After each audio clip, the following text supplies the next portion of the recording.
Arif was a quiet man in his 30s, a school teacher in a small town. To his students, he seemed ordinary. Chalk in hand, books stacked neatly on his desk, and a voice that carried patience. But behind his calm eyes lay a world that others could not see. Ever since childhood, Arif noticed patterns invisible to his friends. When everyone else saw a quarrel between two neighbors, he saw the hidden loneliness of one and the secret shame of the other. When the town laughed at a boy who stammered, Arif felt the boy's trembling fear like an echo vibrating inside his own chest. Carl Jung once said, "The privilege of a lifetime is to become who you truly are." But what if who you truly are sees more than the world is willing to accept? For Arif, this gift was both a blessing and a curse. At first, he tried to share what he saw. When his best friend Rafiq came to him boasting about a new business deal, Arif gently warned him, "Be careful. The man you trust hides greed behind his smile." Rafiq laughed, accusing him of paranoia. Months later, the deal collapsed and Rafiq lost everything. Instead of thanking Arif, he avoided him, ashamed and angry. Slowly, people began to whisper, "Arif brings bad luck," they said. "He always predicts disasters." Children mimicked him in the street, calling him Bobish Shotbadi, the false prophet. What they didn't understand was that Arif never caused these shadows. He only saw them before they arrived. The more he saw, the lonelier he became.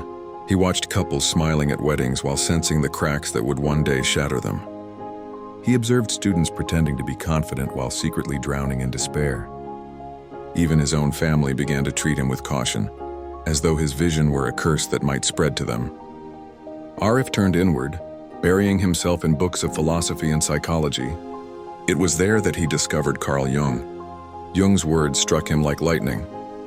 Loneliness does not come from having no people around you, but from being unable to communicate the things that seem important to you.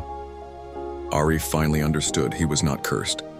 He was simply awake in a world that preferred to dream. His vision isolated him, yes, but it was also a responsibility. To see what others do not is dangerous, not only because society rejects it, but because the seer himself risks drowning in despair. One day, a troubled student named Sumi stayed after class. Her eyes were dull, her laughter forced. To anyone else, she looked fine.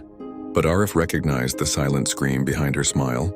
He asked gently, "Do you ever feel like the world is too heavy to carry?" Her silence broke into tears. That night, Sumi confessed she had been planning to end her life. Arif's gift, once mocked, became her lifeline. He realized then that his vision was not meant to be shouted into the marketplace, but whispered into the ears of those who truly needed it. Seeing what others don't is dangerous when misused, but healing when shared with compassion. Years passed, Arif remained misunderstood by most, but he no longer sought approval. He became a quiet guide, a man who listened deeply, who noticed what others ignored, and who offered light where shadows gathered. People began to respect him not for being extraordinary, but for his quiet ability to touch lives in ways unseen. Carl Jung wrote, "The privilege of a lifetime is to become who you truly are."